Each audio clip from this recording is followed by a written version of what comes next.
오늘은 우리가 마가복음 61번째 시간으로 나보다 먼저 가시는 주님이라는 제목으로 같이 말씀을 나누도록 하겠습니다. 오늘 본문은 예수님께서 제자들과 성만찬을 행하신 본문입니다. 어제 본문과 연속되는 말씀으로 예수님은 너희 중에 하나가 나를 팔리라 그러셨어요. 그 말씀을 듣고 가룟유다 외에 모든 사람들은 다 마음에 찔려서 나는 아니지요 하고 있었다 그랬습니다.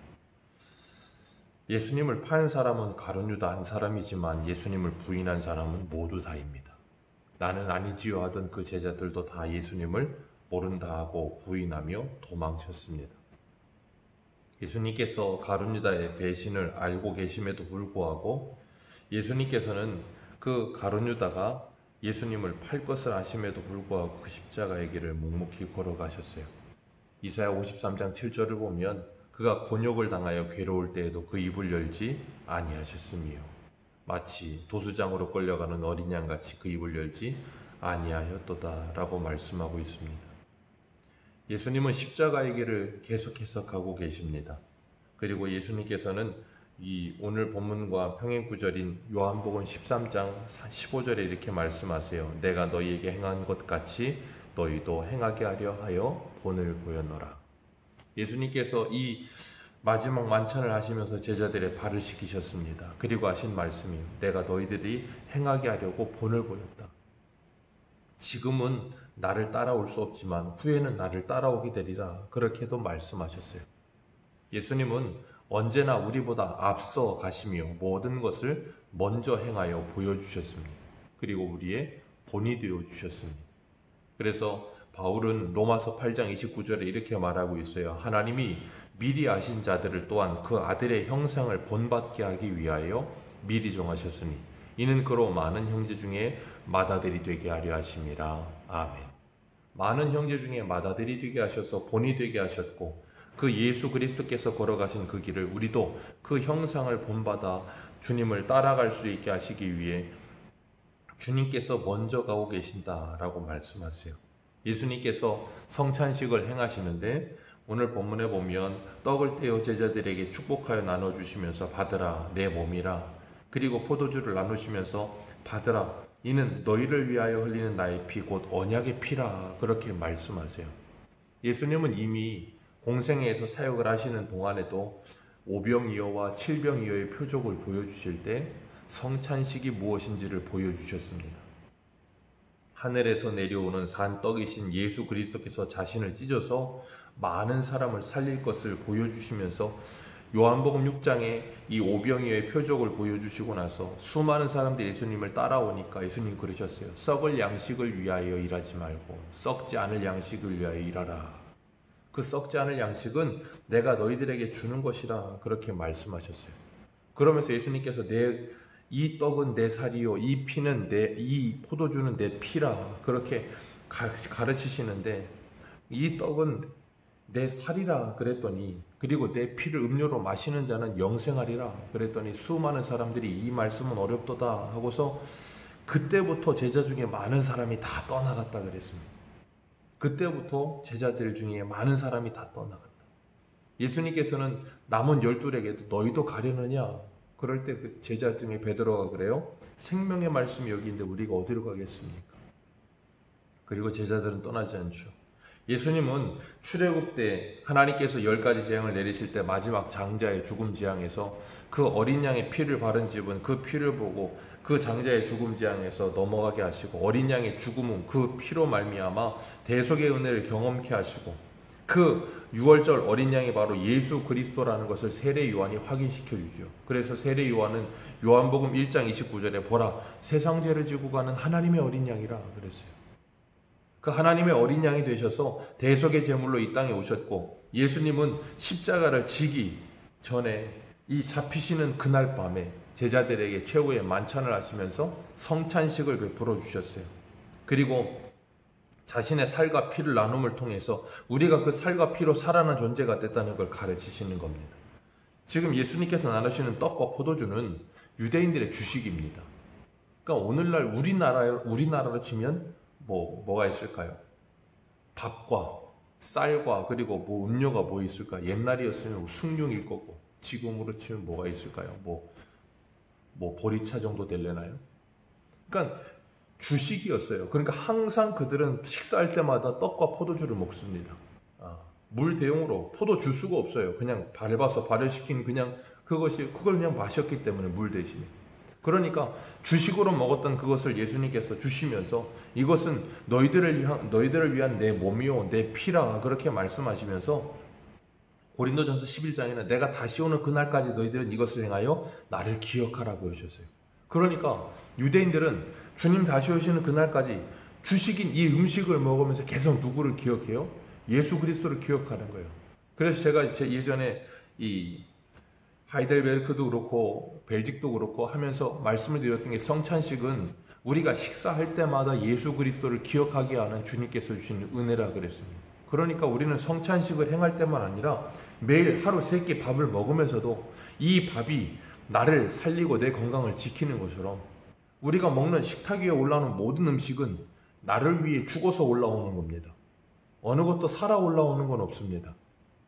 다 죽어서 나를 위해 식탁에 올려지는 거예요. 우리가 그것을 묵상하면서 뭘 해요? 우리를 위해 십자가의 죽으심으로 우리를 살리신 예수 그리스도의 십자가의 은혜를 묵상하는 거예요. 그렇기 때문에 우리는 하루 24시간 이 말씀을 붙들고 다니면서 말씀을 읽지 않아도 하나님은 얼마든지 우리의 실생활 속에 하나님의 말씀을 묵상할 걸 가득히 담겨두셨다는 거예요. 우리는 그걸 통해서 뭘 해요? 예수 그리스도를 바라보며 묵상하는 거예요. 우리가 아침에 씻을 때마다 샤워할 때마다 세례를 우리는 기억합니다. 밥 먹을 때마다 성찬을 기억하고 씻을 때마다 세례를 기억하고 매일 하루에도 수십 번씩 하나님은 우리들에게 그것들을 기억하며 하나님의 은혜를 기억할 수 있는 방치들을 주신 거예요. 그래서 호세아에서는 하나님께서 호세아를 통해서 이스라엘 백성들에게 내가 너희들에게 1만 가지 율법을 주었을지라도 너희들은 그것을 상관없는 것 같이 여겼다 그랬어요. 그러니까 우리의 실생활 속에서 하나님께서 하나님을 알만한 것을 얼마나 많이 두셨는지 몰라요. 그런데 그 모든 것을 우리는 다 먹고 마시고 누리며 살고 있으면서도 그 말씀과 하나님을 매치시키지 못하고 우리 한번 히브리서 4장하고 내어볼까요? 히브리서 4장하고 내어보겠습니다.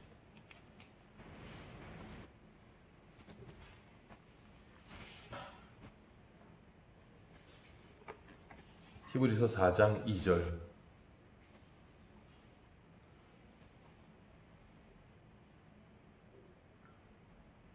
같이 읽습니다. 시작. 그들과 같이 우리도 복음 전함을 받은 자이나 들은 바 그 말씀이 그들에게 유익하지 못한 것은 듣는 자가 믿음과 결부시키지 아니함이라.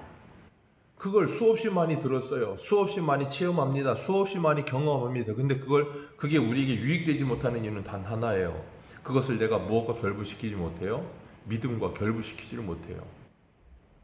그렇기 때문에 수없이 많이 경험하면서도 그것을 아무렇지도 않게 그냥 지내버리는 거예요. 그게 바로 세월을 허비하는 겁니다.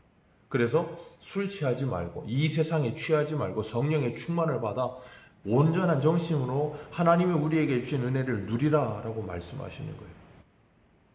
그렇기 때문에 우리가 매일 아침을 깨워서 하나님께 나와 기도할 수 있고 새벽 예배를 드릴 수 있다는 것, 이것 자체가 복이에요.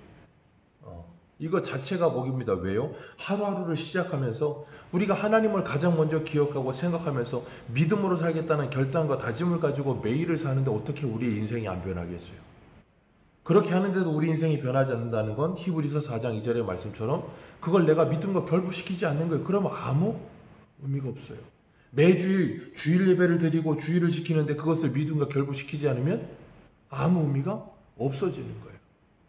그래서 성령께서 우리에게 말할 수 없는 탄식으로 우리를 기도하시며 우리를 깨우치시고 조명하시면서 우리로 하나님의 사람답게 변화되어져 가도록 날마다 이끌어 가시는 게 그 은혜가 있기 때문에 우리가 이렇게 변화되어 가는 겁니다. 그래서 하나님은 우리들에게 이 말씀을 날마다 듣게 하시고 날마다 보게 하시고 날마다 경험케 하세요. 그 이유가 신명기 9장에 나옵니다. 신명기 9장에 이렇게 말을 해요. 그들이 늘 여호와를 거역하며 속히 여호와를 떠나 자기를 위하여 급속히 우상을 만들었기 때문이라. 이 세 가지 단어가 표현이 됩니다. 늘, 속히, 급속히. 이스라엘 백성들이 광야에서 우상 숭배를 하는데 하나님을 거역하는데 늘 거역하고 속히 떠나고 급속히 우상을 만든다는 거예요. 그래서 하나님이 우리들에게 말씀을 날마다 듣게 하시는 거고 실생활 속에서 말씀을 날마다 경험케 하시는 거예요. 왜요? 그러지 않게 우리를 막아주시기 위해서. 예수님께서 제자들에게 성찬식을 행하시고 난 후에 감람산으로 제자들을 데리고 가십니다. 그리고 거기서 기도하시죠. 거기서 간절히 예수님께서 기도하시는데 그 기도하시기 전에 예수님께서 이렇게 말씀하세요. 너희가 다 나를 버리리라. 생뚱맞은 말씀을 하시는 거죠. 여태까지 3년 반을 자신들의 직업까지 버리고 예수님을 따라다녔던 제자들입니다. 쉽게 말하면 예수님께 올인한 거예요. 다 걸었습니다. 그런데 예수님께서 예루살렘까지 오셔가지고 거기서 예루살렘에서 말씀 가르치시고 막 변론까지 하시고 하시다가 갑자기 생뚱맞게 그 밤에 6월절 밤에 너희들이 다 나를 버리리라 그러니까 제자들이 얼마나 어이가 없겠어요. 그러면서 예수님께서 너희들이 다 나를 버리리라 그러시면서 스가랴 13장 7절의 말씀을 하세요. 내가 목자를 치리니 양들이 흩어지리라 하셨다. 이 말씀이 응할 것이다. 그 다음 28절 같이 읽습니다. 시작. 살아난 후에 너희보다 먼저 갈릴리로 가리라. 그러나 내가 살아난 후에 너희보다 먼저 갈릴리로 가리라. 이것이 큰 하나님의 은혜인 줄 믿습니다. 예수님께서 십자가에 죽으시고 부활하시고 제자들을 처음 부르셨던 그 갈릴리로 가셔서 다시 그 제자들을 모으시는 거예요. 내가 너희보다 먼저 갈릴리로 가리라. 예수님이 십자가에 잡히시면 다 흩어집니다. 흩어져서 도망쳐 있는 그들을 다시 갈릴리로 불러서 다시 시작하겠다는 겁니다. 예수님은 이렇게 먼저 찾아오셔서 제자들을 세우셨고 가르치셨고 먼저 행하셨고 성찬식을 행하셨고 발을 씻기셨고 십자가를 지셨고 모든 것을 앞서 행하시면서 다 본을 보여주셨어요. 그러면서 제자들에게 이 십자가의 길, 믿음의 길이 무엇인지를 보여주시면서 가르치세요. 제가 전에 동물의 왕국을 보면서 한 가지 느꼈던 게 뭐냐면 동물들도 우리 같은 언어가 있다고는 하지만 우리와 같이 이렇게 선명한 언어는 없거든요. 언어는 있다고는 하지만 그런데 동물들이 자기 새끼를 낳아서 새끼를 가르치는 방식이 있어요. 새끼를 양육하는 방식이 뭐냐면 동물들이 어미들이 그 새끼들을 데리고 다니면서 계속 데리고 다니면서 새끼들이 어느 정도 자랄 때까지 계속 그들의 삶을 보여주는 겁니다. 끌고 다니면서 사냥하는 것도 보여주고 먹는 것도 보여주고 잠자는 것도 보여주고 짐승들 어미들이 새끼들을 데리고 다니면서 새끼들이 클 때까지 그걸 보여줘요. 그리고 나면 어느 정도 크고 나면 새끼들은 자립합니다. 제가 그걸 보면서 느낀 게 저게 바로 교육이구나. 우리들도 마찬가지예요. 사람도 자녀들을 낳아서 자녀들을 키우는 동안 자녀들을 말로 가르치는 것 같지만 자녀들은 부모의 등을 보고 자라요. 부모들이 살아온 그 모습을 그대로 답습하게 돼 있습니다. 다른 걸 배우지 않아요. 그래서 그런 말 하잖아요. 자녀들이 내 모습을 안 닮았으면 좋겠다 싶은 모습들은 다 닮는다고. 왜요? 그게 바로 부모의 뒷모습이에요. 부모의 앞모습을 보고 닮지 않았습니다. 우리 주님도 우리보다 앞서가세요. 본을 보이시면서 앞서가시면서 우리에게 다 보여주시는 거예요. 그리고 제자들은 그 뒷모습을 보고 뭐예요? 그대로 따라가는 거예요. 그리고 그 제자들의 뒷모습을 본 다른 제자들도 뭐 하겠어요? 따라가고 있고 우리도 그 뒤를 지금 따라가고 있는 거예요. 그래서 우리는 우리 다음 세대들에게 우리의 뒷모습이 어떻게 비춰지고 있는가를 늘 조심하셔야 돼요. 왜요? 그 모습 그대로 그들은 따라오거든요. 예수님은 제자들이 모두 다 이렇게 될 것을 아시면서도 제자들을 끝까지 데리고 가시고 요한복음 13장에 보면 끝까지 사랑하시니라 그렇게 표현을 하세요. 그러니까 이렇게 말씀하시니까 예수님 따라서 다 버리고 쫓아다녔던 제자들이 얼마나 화나겠어요. 그러니까 베드로가 제일 먼저 대답하죠. 다 버릴지라도 나는 그리하지 않겠나이다. 베드로가 제일 먼저 앞장섭니다. 그러면서 뭘 해요? 나는 얘들하고 다릅니다. 그러는 거 쉽게 말하면. 여기 있는 애들 다 버려도 나는 안 버립니다. 쉽게 말하면 난 얘들과 달라요. 그 말이에요. 그러면서 나는 죽어도 주님을 안 버립니다. 그렇게 큰 소리 칩니다. 남자가 그동안 같이 해온 세월이 있고 의리가 있지 어떻게 이렇게 버릴 수 있습니까? 하면서 남자다움을 드러내고 멋있는 신앙의 모습을 드러내고 싶은 거예요. 그런데 기억하십시오. 신앙생활은 큰 소리 쳐서 되는 게 아닙니다. 신앙생활은 어떻게 되는 거냐면 주님께서 십자가로 세우셔야만 신앙생활이 시작되는 거예요. 그래서 예수 그리스도의 십자가의 은혜 말고는 어떤 것도 자랑할 것이 없는 존재라는 것이 깨달아져야, 그래서 내가 메뚜기에 불과한 존재라는 것이 깨달아져요. 그래서 주님께서 뭐라 그래요? 오늘 닭이 2번 울기 전에 네가 나를 3번 부인하리라. 내 죽어도 여기 있는 사람들 다 버려도 나는 안 그럽니다. 내 죽어도 주님은 안 버립니다. 그러는데 뭐라 그러세요? 뭐 하루도 지난 게 아니라 오늘 밤 닭이 2번 울기 전에 넌 나를 3번 부인할 거다. 여러분 그 말씀을 하시고 정말로 그렇게 되거든요. 그리고 베드로는 죽는 날까지 닭이 울 때마다 뭐가 생각나겠어요? 이거 안 생각나겠습니까? 그러니 죽는 날까지 베드로가 교만할 수 있겠습니까? 교만이란 교자도 못 꺼내요. 자기를 예수님을 부인하고 예수님을 버린 자가 바로 자신이라는 걸 알기 때문에 사도 바울과 같이 죄인 중에 괴수라는 걸 깨닫게 되는 거예요. 그래서 신앙생활을 하고 예수를 믿으면 자기가 메뚜기에 불과하고 자기가 얼마나 무능하고 비참한 존재인지를 철저하게 깨닫게 하시는 거예요. 언제까지요? 죽는 날까지. 그래서 그 예수 그리스도의 십자가에 공로가 없으면, 그 공로 아니면 내가 어떤 존재인 줄을 깨닫기 때문에 철저하게 주님만을 의지하게 되는 거예요. 그래서 주님은 이렇게 큰 소리치는 제자들에게 말씀하시는 거예요. 다 나를 버리고 갈 거다. 그런데 부활하면 내가 너희들보다 먼저 갈릴리로 가리라. 예수님께서 이미 공생애 하실 때부터 이 말씀하셨거든요. 갈릴리로 가리라. 먼저 말씀하셨거든요. 그리고 그대로 갈 거라는 거예요. 그렇기 때문에 우리가 신앙생활 한다는 건 예수 그리스도의 십자가의 죽으심과 부활하심을 통해 그리스도와 연합이 되어 한 몸 된 인생으로 사는 거예요. 그런 인생들은 절대 베드로와 같이 이렇게 큰 소리 치지 않습니다. 자신의 의를 드러내지도 않고 자신의 공로를 의지하지도 않고 하늘의 미랄이 되어 십자가에 죽어주신 그 예수 그리스도를 통해 많은 열매가 맺혀진 걸 깨닫고 보게 된 제자들은 자신도 이제는 뭐예요? 아무 말 없이 그 십자가의 길을 걸어가며 하늘의 미랄이 되어 땅에 떨어져 죽는 거예요. 그러면 어떻게 된다고요? 많은 열매를 맺는 겁니다. 왜 우리의 삶 속에 열매가 맺혀지지 않는다고요? 이유는 하나입니다. 내가 죽지 않아서예요. 예수님은 우리에게 본을 보이셨습니다. 먼저 가셨습니다. 예수님이 죽으셨어요. 그리고 많은 열매를 맺으셨습니다. 그리고 우리들도 그 길을 따라오라 그러시는 거예요. 그제 박정희 권사님이랑 잠깐 식사를 하면서 대화를 하는데 그런 말씀 하시더라고요. 자녀들하고 이렇게 여행을 많이 다니고 자녀들하고 함께 하면서 여러 가지 일들을 하는데 본인이 자녀들과 이렇게 커뮤니케이션이 잘 되고 자녀들과 함께 여행을 다니고 뭐 이런 일을 하면서 그렇게 되게 하기 위해서 참 많이 노력을 했다. 그렇게 말씀을 하시면서 하는 말이 뭐였는가 하면 내가 양보하고 내가 죽지 않으면 자녀들과 함께 할 수 없다는 걸 깨달았다는 거예요. 그러면서 부모인 자신이 자녀들에게 본을 보여주고 자녀들에게 먼저 져주고 그러면서 자녀들에게 자신이 엄마고 자신이 어른이라고 하는 것을 드러내면서 그 권위를 드러내려고 하지 않고 자녀들에게 본을 보였다는 거예요. 그러면서 그 가족이 연합되고 하나 되게 하기 위해 힘썼다라고 말씀을 하시더라고요. 그 말을 들으면서 생각을 했어요. 아, 저게 복음인데 하는 생각을 했습니다. 예수님은 성만찬을 통해서 자신이 죽으심으로 제자들을 살리심을 가르쳐 주셨습니다. 사도 바울은 예수 그리스도의 마음을 품어라 하시면서 하나님이신 예수님께서 사람의 모양을 입고 이 땅에 오시고 죽기까지 순종하심으로 이루신 그 구원을 바라보고 그 구원을 본받은 자가 되어 이제는 그 주님이 걸어가신 그 길을 우리도 걸으라라고 말씀하시는 거예요. 그리고 여전히 큰 소리 치고 있는 이들을 향해서 우리도 큰 소리 치며 너는 끝까지 죽을 거야, 너는 끝까지 부인할 거야, 그런 말을 하지 않고 뭐해요? 그냥 말 없이 그 십자가의 길을 걸어가서 내가 먼저 죽는 거예요.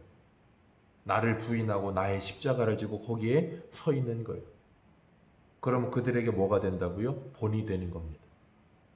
본인은 그렇게 세워지는 것이고 하나님의 나라는 그렇게 세워지는 것이고 내가 섬김을 받는 게 아니라 섬기는 자가 되어 많은 사람을 위해 대속의 제물이 되어주신 예수님처럼 우리도 그 길을 걸어갑니다. 그러면 다음 세대들은 그 모습을 보고 따라오는 겁니다.